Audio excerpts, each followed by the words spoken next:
Κύριε Πρίτανη, κύριε πρώην Πρίτανη, κυρίες και κύριοι, ευχαριστώ πολύ για την παρουσία σας εδώ και ευχαριστώ φυσικά και το Πανεπιστήμιο Πειραιά που κάνει αυτό το σημαντικό συνέδριο.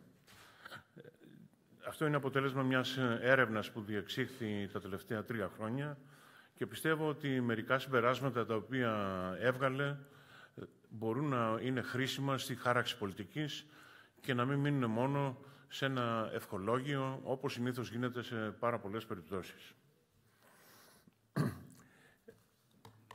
Οι προηγούμενοι ομιλητές εκθίασαν πάρα πολύ το γεγονός ότι η ελληνική κοινωνία, αλλά και άλλες ευρωπαϊκές, κατακτούν όλο ένα και περισσότερα μεγαλύτερα προσδόκιμα ζωής. Και αυτό είναι κάτι ευχάριστο, είναι μια επιτυχία της κοινωνίας και στο κάτω-κάτω μας αφορά και τους ίδιους, διότι θα έχουμε μια μεγαλύτερη παραμονή σε αυτό το κόσμο από ό,τι στατιστικά προσδοκάτω τις προηγούμενες δεκαετίες. Και ναι, μεν γερνάμε πολύ, αλλά το πρόβλημα είναι ότι δεν γεννάμε πολύ. Και αυτό το ζήτημα, ότι δεν γεννάμε πολύ, σε συνδυασμό με το άλλο ότι γερνάμε πολύ, προκαλεί μια σειρά από ανεπιθύμητες εξελίξεις σε πολλά επίπεδα, οικονομικά, κοινωνικά και εθνικά, όπως θα αναπτύξω στη συνέχεια.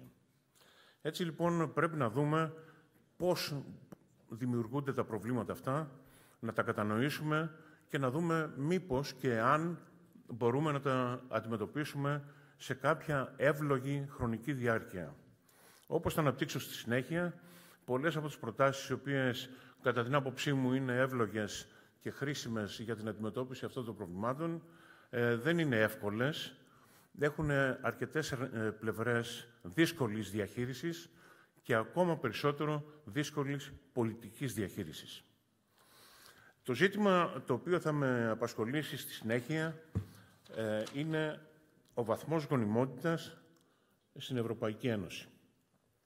Το μέτρο το οποίο θα χρησιμοποιώ και θα αναφέρομαι συνέχεια είναι ο ολικός ρυθμός γονιμότητας, που είναι το σύνολο των γεννήσεων σε μία χώρα από όλες τις ηλικίες αναπαραγωγής ως ποσοστό του συνολικού πληθυσμού τους.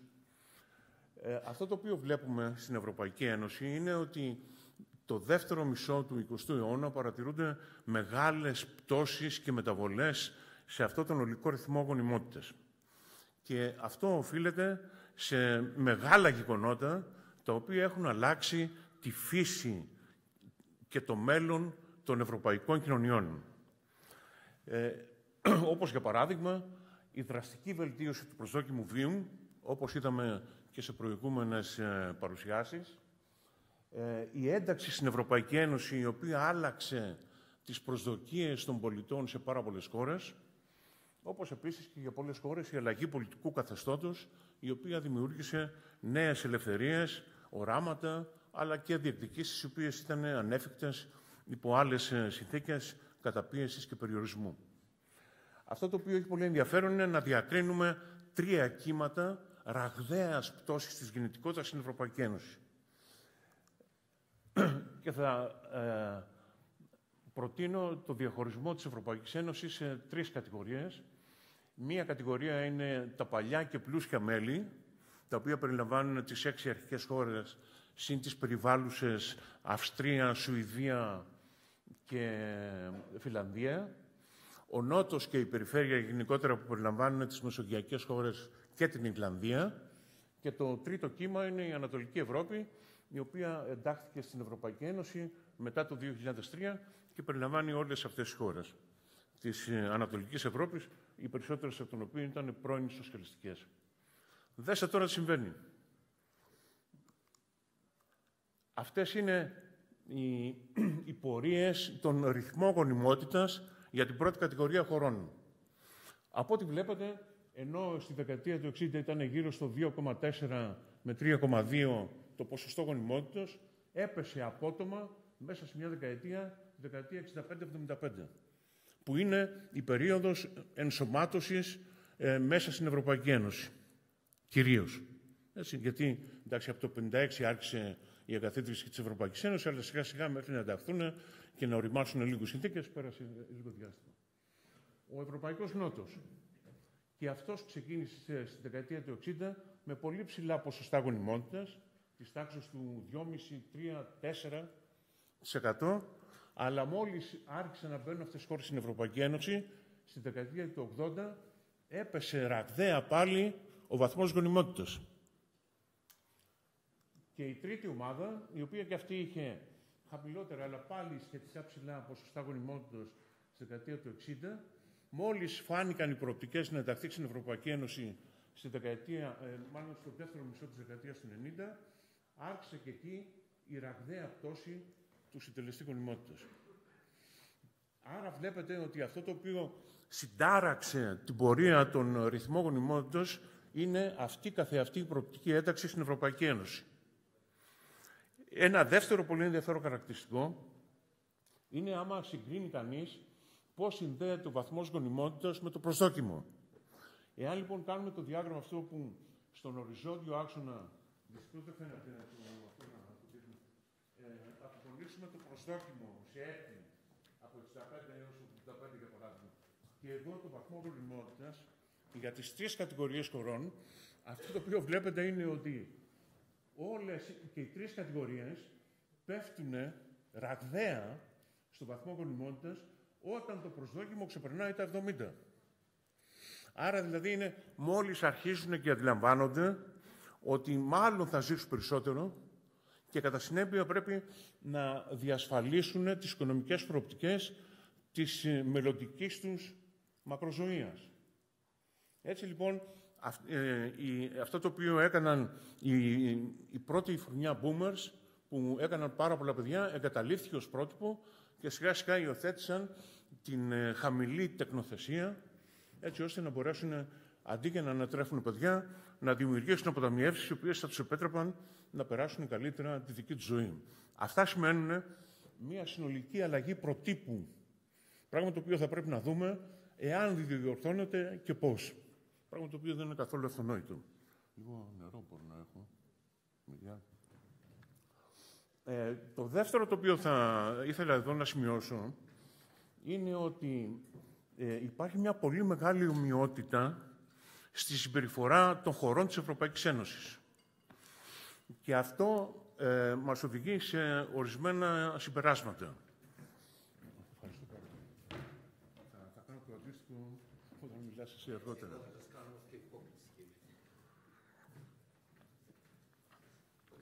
Το πρώτο συμπέρασμα είναι ότι έχουμε μια πάρα πολύ μεγάλη βάση δεδομένων για να επεξεργαστούμε οικονομετρικά και ποσοτικά τις δημογραφικές συμπεριφορές και να μην εστιάσουμε μόνο σε μια χώρα όπου πιθανόν να υπάρχουν κάποιοι εξαιρετικοί λόγοι που προκαλούν το α ή το β φαινόμενο.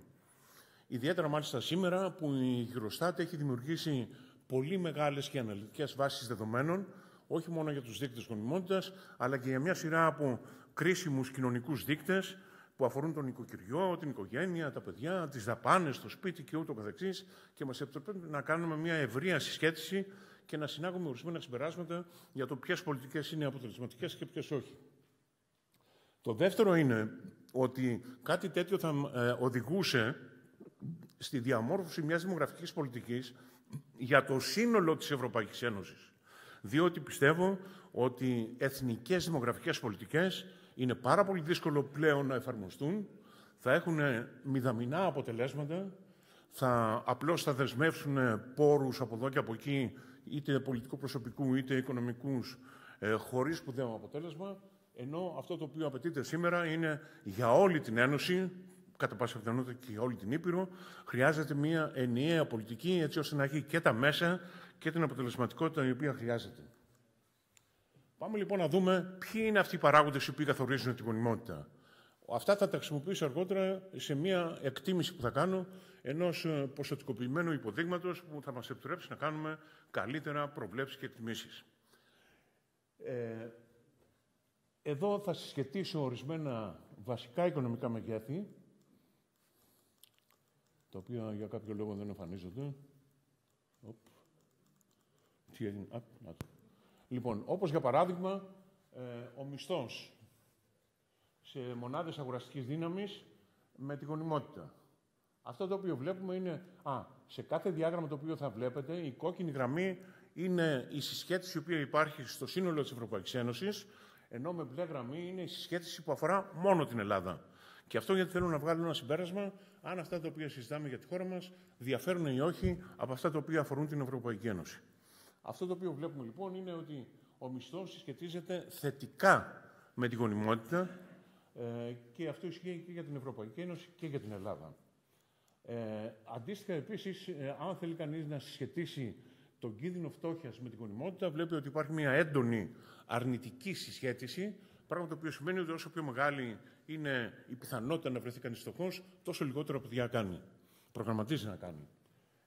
Τα δύο αυτά διαγράμματα, κατά την άποψή μου, συντρίβουν τον παραδοσιακό μύθο περί γονιμότητας, ότι οι φτωχοί κάνουν πολλά παιδιά για να τους θρέψουν όταν μεγαλώσουν, ενώ οι πλούσιοι δεν έχουν ανάγκη και κάνουν λιγότερα.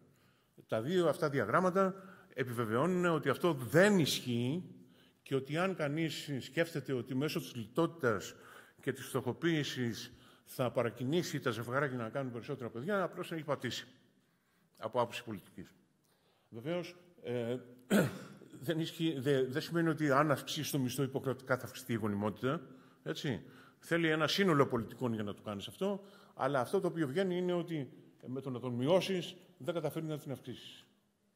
Δεύτερον, η συμμετοχή γυναικών στην αγορά εργασίας, όπως και η εκπαίδευση γυναικών που βλέπετε στο διπλανό διάγραμμα, συσχετίζονται και τα δύο αρνητικά με τη γονιμότητα. Γιατί? Απλούστατα γιατί και τα δύο παίρνουν χρόνο από το διαθέσιμο χρόνο που έχουν οι γυναίκες, πράγμα το οποίο αναστέλει ή ενδεχομένως και ακυρώνει τα σχέδια τεκνοποίησης τα οποία έχουν. Αυτό θα σημαίνει κάτι αργότερα, ότι αν θέλει κανείς να διευκολύνει τη γονιμότητα, θα πρέπει να παράσχει αξιοζήλευτα κίνητρα για συμμετοχή στην αγορά εργασίας, χωρίς να παρεμποδίζεται αισθητά η γονιμότητα, και επίσης θα πρέπει κάτι αντίστοιχο να γίνει στην εκπαίδευση. Τώρα έχω εδώ δύο διαφάνειες με ορισμένες μεταβλητές οι οποίες συνήθως δεν συζητούνται. Όπως είναι, για παράδειγμα, ο ρόλος που παίζει η κατοικία στο σχέδιο του νοικοκυριού να αποκτήσει παιδιά. Εδώ λοιπόν βλέπετε πώς σχετίζεται η γονιμότητα με τη στενότητα κατοικίας, δηλαδή με το πόσο εύκολο ή δύσκολο είναι να βρει κάποιος ένα σπίτι το οποίο είναι επαρκές για τις ανάγκες του. Και βλέπετε ότι σχετίζεται αρνητικά σε όλη την Ευρωπαϊκή Ένωση, η κόκκινη γραμμή, και ακόμα πιο έντονα στην Ελλάδα. Πράγμα το οποίο σημαίνει ότι ζευγάρια τα οποία δεν μπορούν να επιλύσουν αποτελεσματικά το που θα μείνουν, το αφήνουν και αργότερα. Και επίσης, ακόμα όταν δει κανείς και τις συνθήκες διαβίωσης, εδώ χρησιμοποιώ ένα δείκτη επάρκειας θέρμανσης, τον οποίο υπολογίζει η Ευρωπαϊκή Στατιστική Υπηρεσία, και εκεί πάλι υπάρχει μια έντονη αρνητική συσχέτιση με το βαθμό γονιμότητας. Πράγμα το οποίο σημαίνει, η σεπήρωση είναι αυτό που έλεγα λίγο προηγουμένως, ότι για να κάνει κανείς παιδιά θέλει καλές συνθήκες, καλή κατοικία και ουσιαστικά να έχει συνθήκες διαβίωσης οι οποίες είναι αξιοπρεπείς. Λοιπόν, όλες αυτές οι μεταβλητές και πάρα πολλές άλλες ενοποιήθηκαν για όλη την Ευρωπαϊκή Ένωση, πράγμα το οποίο δημιουργεί ένα σύνολο παρατηρήσεων γύρω στις 600 για κάθε μεταβλητή, γιατί είναι 27 χώρες επί μία 30ετία περίπου, και αυτό οδήγησε στην εκτίμηση ενός οικονομετρικού υποδείγματος, το οποίο επιτρέπει για όποιον θέλει να πάει και να μετράει, κατ' εκτίμηση βέβαια, μία πολιτική που θα κάνει, για παράδειγμα, να αυξήσει το οικογενειακό εισόδημα ή να μειώσει το κόστος σπιτιού, τι επίδραση αναμένεται να έχει στη γονιμότητα. Έχει επίσης και δύο ψευδομεταβλητές χρονικής φύσεως. Η μία έχει τοποθετηθεί για τότε που εφαρμόστηκε το ευρώ και δείχνει ότι η εισαγωγή του ευρώ ευνόησε κάπως το συντελεστή γονιμότητας, γιατί δημιούργησε μια καλύτερη προσδοκία οικονομικού περιβάλλοντος. Η οικονομική κρίση όμως το διέλυσε αυτό και είχε μια αρνητική επίδραση, διότι δημιούργησε κύματα αβεβαιότητος στα νοικοκυριά. Λοιπόν, επειδή αναφέρθηκε προηγουμένως το θέμα της ανισότητας και ότι η ανισότητα τα επόμενα χρόνια θα καλπάζει σε πολλές χώρες, και στη δική μας αλλά και στην Ευρωπαϊκή Ένωση, είναι ενδιαφέρον να δει κανείς πώς η ανισότητα σχετίζεται με τη γονιμότητα. η σχέση η οποία προκύπτει είναι έντονα αρνητική. Με λίγα λόγια, κανείς δεν θέλει να κάνει ένα παιδί το οποίο θα μεγαλώσει σε έναν κόσμο γεμάτο ανισότητες, όπου το παιδί του μπορεί να βρεθεί στο περιθώριο. Παλιά ήταν το αντίθετο. Δηλαδή, όταν ο κόσμος ήταν πολύ άνισος, έκανε πολλά παιδιά για να μπορέσει κάποιο από αυτά να πετύχει κάτι. Και να έχει και αυτό ο πατέρας ή οι γονείς μια ασφάλεια αργότερα. Τώρα είναι ακριβώς το αντίθετο. Διότι κανείς μεριμνά για το μέλλον του παιδιού του να έχει μια ασφάλεια και μια σχετική βεβαιότητα. Ένας από τους τρόπους να καταπολεμά κανείς την ανισότητα είναι το φορολογικό σύστημα. Έτσι, αυτό έχει είτε στο εισόδημα είτε στον πλούτο. Οπότε αυτό το οποίο θα περιμένει κανείς θα είναι η φορολογία να έχει αρνητική επίδραση στην γονιμότητα. Δηλαδή, άμα τη μειώσεις, τα νοικοκυριά αισθάνονται καλύτερα. Και όντως, η φορολογία έχει αρνητική και μάλιστα έντονα αρνητική, είναι η κόκκινη γραμμή στην γονιμότητα, εκτός από την Ελλάδα. Και μαντέψτε το λόγο. Όπου η σχέση είναι σχεδόν ανύπαρκτη και ελαφρώς θετική. Τώρα, με την ευκαιρία αυτή που συζητάμε για φορολογικά ζητήματα, θα ήθελα να σας δείξω ένα-δυο φορολογικά ευρήματα που αφορούν τη χώρα μας, τα οποία είναι εξόχως αποκαλυπτικά. Λοιπόν, ένα ελληνικό παράδοξο μπορεί να δει κανείς αν αναλύσει τις φορολογικές δηλώσεις με βάση τον αριθμό των προστατευόμενων τέκνων και τα κλιμάκια εισοδήματος. Λοιπόν, εδώ στην οριζόντια κλίμακα είναι τα κλιμάκια εισοδήματος, ετήσιου εισοδήματος. Μέχρι 1.000 ευρώ, μέχρι 10.000, μέχρι 20 με 30 και 30 και πάνω. Οι πλούσιοι. Και βλέπετε εδώ τον αριθμό των οικοκυριών. Με μπλε είναι αυτά που έχουν 1 ή 2 τέκνα και με κόκκινο είναι αυτά που έχουν 3 τέκνα. Η πρώτη παρατήρηση που είναι συντριπτική είναι ότι για όλα ανεξαιρέτως στα εισοδηματικά κλιμάκια η απόκτηση του τρίτου τέκνου είναι κάτι σπάνιο. Έτσι. Ουσιαστικά αυτό είναι ένα πολύ σημαντικό πρόβλημα της ελληνικής οικογένειας, η οποία για διάφορους λόγους αποφεύγει και σταματάει να κάνει τρίτο παιδί. Ένα άλλο ενδιαφέρον έβριμα είναι σχετικά με τις πολύτεκνες οικογένειες. Νομίζω είναι και ο αντιπρόεδρος των Πολυτέκνων εδώ. Λοιπόν, πάλι κάνω εδώ μια ανάλυση εισοδηματικών κλιμακίων στον οριζόντιο άξονα και οι κόκκινες στήλες δείχνουν τα ποσοστά των οικοκυριών που έχουν 5 παιδιά και πάνω. 5, 6, 7. Τι βλέπουμε εδώ? Βλέπουμε ότι πολλά παιδιά άνω των 5 κάνουν τα πολύ φτωχά νοικοκυριά, αυτά τα οποία δηλώνουν εισόδημα έως 1.000 ευρώ το χρόνο, ή τα πολύ πλούσια, αυτά που δηλώνουν 30.000 ευρώ και πάνω. Έτσι. Άρα, υπερπολίτεκνες οικογένειες είναι οι πολύ φτωχές, εννοώ άνω των 5, έτσι. Οι πολύ φτωχές ή οι πολύ πλούσιες. Και ενδιάμεση βέβαια, αλλά αυτά είναι τα δύο άκρα. Οι πολύ πλούσιες είναι κυρίως εφοπλιστικές οικογένειες που έχουν στόχο να διασφαλίσουν την κληρονομιά γιατί έχουν μεγάλη περιουσία. Σας αφήνω να μαντέψετε ποιοι είναι οι πολύ φτωχοί. Όλες αυτές οι παρατηρήσεις μας οδηγούν εντάχει τώρα σε ένα πρώτο πυλώνα πολιτικών. Καταρχήν, αυτό το οποίο παρατηρεί κανείς στην Ελλάδα είναι ότι υπάρχει μια περίπλοκη δομή ενισχύσεων. Αναλυτικά στοιχεία υπάρχουν και μέσα στο βιβλίο το οποίο θα πάρετε από την είσοδο του κυρίου Νεκτάριου. Ότι υπάρχει εκτεταμένη φοροδιαφυγή και εξαπάτηση του συστήματος. Εμφανίζονται ως δικαιούμενοι επιδομάτων κτλ.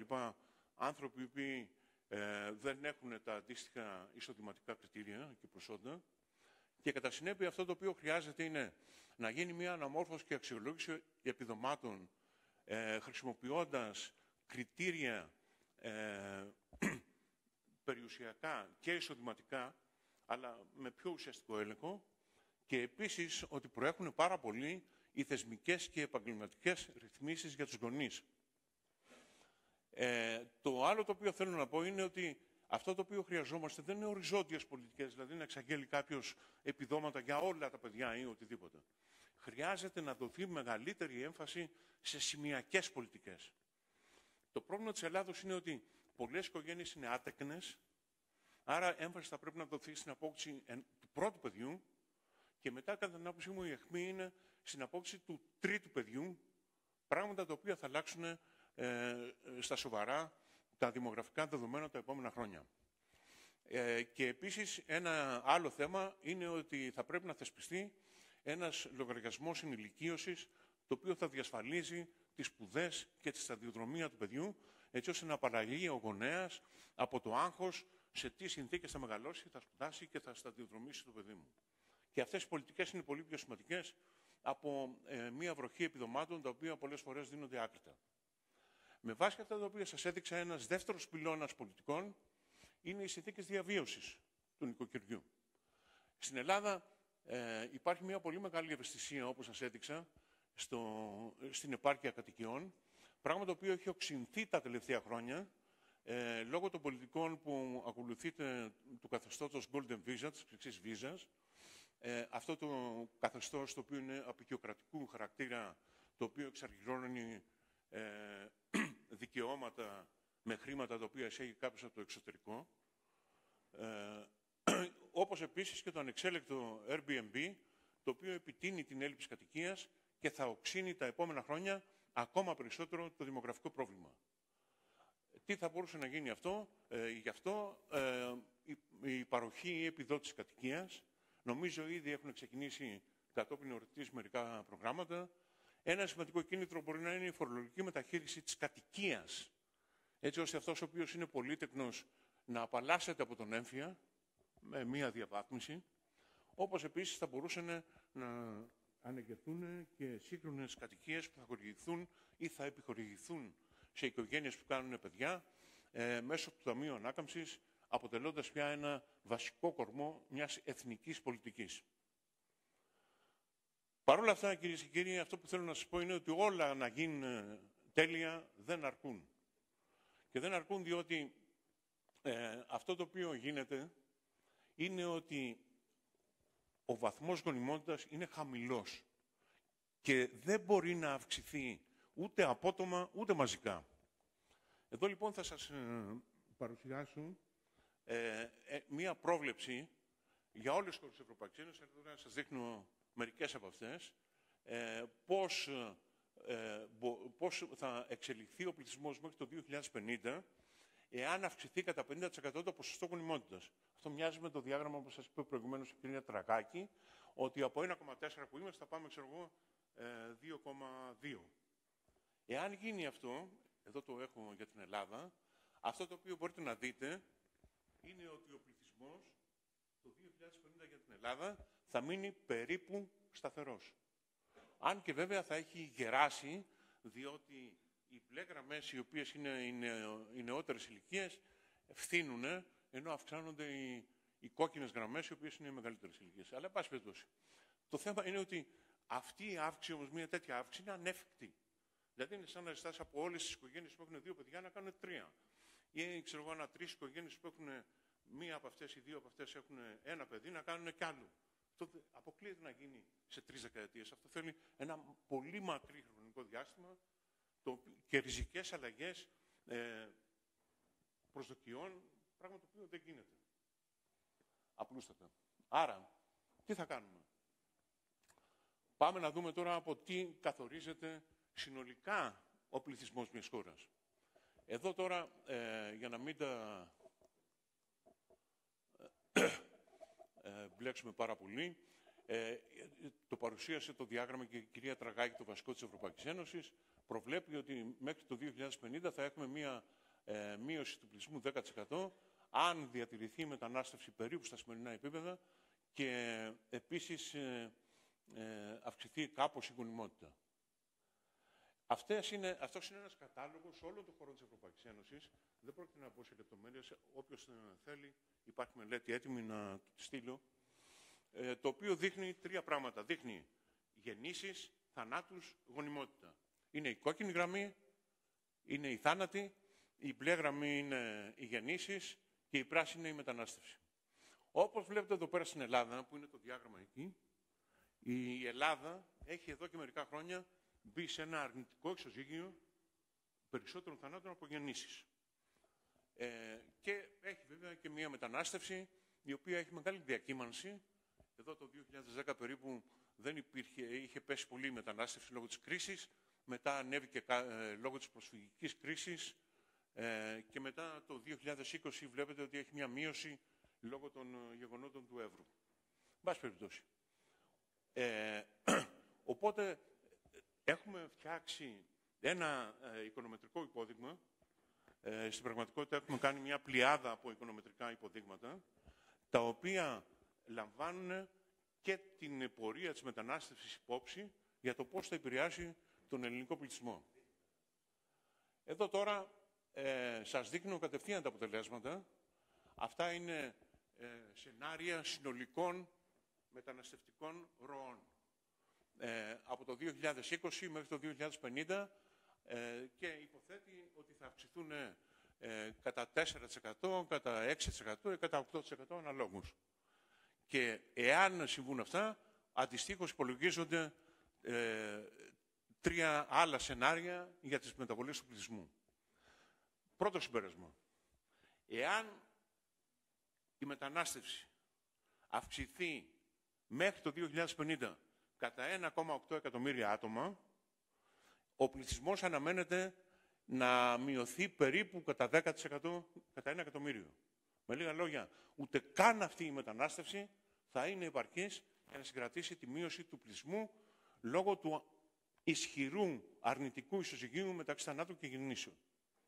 Αντιθέτως, άμα πάει κανείς σε ένα μεταναστευτικό, σε μια συσσόρευση μετανάστευσης που θα φτάσει αθροιστικά το 2050 τα 2,4 εκατομμύρια άτομα, τότε ο πληθυσμός της Ελλάδος αναμένεται να κυμανθεί από μια ελαφρά μείωση, ανάλογα τώρα και με τις υποθέσεις που κάνουμε, για τις οποίες δεν πρόκειται να σας απασχολήσω, μέχρι μια μικρή αύξηση, δηλαδή από 4% μείωση μέχρι 7% αύξηση. Αυτό όμως σημαίνει ότι η μετανάστευση θα αυξηθεί κατά 2,4 εκατομμύρια άτομα έως το 50. Τι σημαίνει αυτό πρακτικά? 100.000 μετανάστες το χρόνο. Αυτή είναι η απάντηση. Τώρα, αυτό βέβαια είναι ένα θέμα το οποίο είναι δύσκολο. Διότι ανοίγει μια σειρά από ερωτήματα και πολιτικές, τις οποίες πρώτον δεν συζητάμε καθόλου δημόσια και δεύτερον οποιοδήποτε τολμάει να θίξει κάτι, είτε πυροβολείται είτε αγνοείται.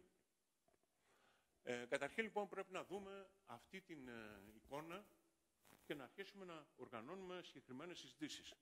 Πρώτα απ' όλα, ποιες είναι οι δεξαμενές προσέλκυσης? Είναι πρώτον οι εκπατριστέντες λόγω κρίσης. Πώς θα επιστρέψουν αυτοί? Με κίνητρα, τα οποία όμως επιτρέψουν να πω δεν μπορεί να είναι φορολογικά, διότι άμα δίνεις φορολογικά κίνητρα, τότε ουσιαστικά προκαλείς μεγάλη στρέβλωση στην αγορά εργασίας. Δηλαδή πληρώνεις 1.000 ευρώ κάποιον ο οποίος είναι εδώ και δουλεύει και κάνει την ίδια δουλειά, ενώ κάποιον ο οποίος επέστρεψε το πληρώνεις περισσότερο σε καθαρούς όρους. Αντίστοιχα, κατά την άποψή μου πρέπει να δοθούν εφάπαξ κίνητρα, τα οποία του κάνουν ευνοϊκή την απόφαση να έρθει εδώ και να μείνει. Έτσι, το κλασικό παράδειγμα είναι η Καινή Διαθήκη, όπου ο πατέρας, όταν επέστρεψε ο άσωτος Υιός, έσφαξε το μόσχο του στετσό. Αυτό είναι εφάπαξ. Σχεδόν που έκανε και μετά τον έβαλε και δούλευε κανονικά όπως και ο άλλος αδελφός. Αυτό το παράδειγμα είναι. Δεύτερον, είναι η ελληνική διασπορά, η οποία για να έρχεται μεταξύ Ελλάδος και εκεί που μένει, χρειάζεται να απλοποιήσουμε τις διαδικασίες ενσωμάτωσης εδώ και κυρίως προξενικές διαδικασίες, οι οποίες τώρα αποτελούν ένα βασανιστήριο σε όποιον θέλει να κάνει τα χαρτιά του για να μπορεί να έχει το ελεύθερο να έρχεται εδώ όποτε θέλει κτλ. Οικονομικοί μετανάστες. Μπορεί να χρειαζόμαστε ειδικευμένα στελέχη ή ανειδίκευτους εργαζόμενους. Και αυτά απαιτούν, για να είναι αποτελεσματική η ενσωμάτωσή τους, πρέπει να υπάρχουν σαφή δικαιώματα και υποχρεώσεις, πρέπει να υπάρξει μια πολιτική η οποία προβλέπει, σε 2 λεπτά τελειώνω, Μιλτιάδη, μια πολιτισμική συνύπαρξη χωρίς ιδιαίτερα προβλήματα, όπως επίσης πρέπει να αποφύγουμε και τη δημιουργία γκέτο μέσα στις πόλεις, και ένα παράδειγμα προς τούτο είναι η Δανία, η οποία έχει αντιληφθεί μια σειρά από προβλήματα τα οποία γεννούνται μέσα από χωριστικές διαδικασίες και κάνει επανασχεδιασμό σε μεγάλες πόλεις, έτσι ώστε να πετύχει μεγαλύτερη πληθυσμιακή διασπορά στον αστικό ιστό. Τέλος, είναι οι πλούσιοι ηλικιωμένοι, ένα θέμα το οποίο θα αναπτυχθεί ξανά αργότερα και ακούσαμε μέχρι τώρα. Αυτοί θα δημιουργήσουν τη λεγόμενη αργυρή οικονομία, την ασημένια οικονομία, στους οποίους θα προσφέρονται υπηρεσίες, διαμονή κτλ. Αλλά βεβαίως θα πρέπει να προσέξουμε ότι δεν πρέπει να δώσουμε έμφαση σε αυτή την πολιτική. Αυτή πρέπει να είναι μια συμπληρωματική πολιτική, διότι οι πλούσιοι ηλικιωμένοι ναι, μπορεί να φέρουν χρήμα και να έχουν ζήτηση υπηρεσιών, αλλά θα έχουν 2 συνέπειες. Πρώτα απ' όλα θα μεταλλάξουν την οικονομία σε οικονομία υπηρεσιών, χωρίς να μπορέσουμε να αποκτήσουμε ισχυρή παραγωγική βάση, πράγμα το οποίο μακροπρόθεσμα θα μας στοιχήσει. Και το δεύτερο είναι ότι επιβαρύνεται ο βαθμός γύρανσης της κοινωνίας με οτιδήποτε αυτό συνεπάγεται, όπως ανέφερε προηγουμένως ο κύριος Νεκτάριος στην ομιλία του. Αυτά είχα να σας πω, κυρίες και κύριοι, και σας ευχαριστώ πολύ για την προσοχή σας.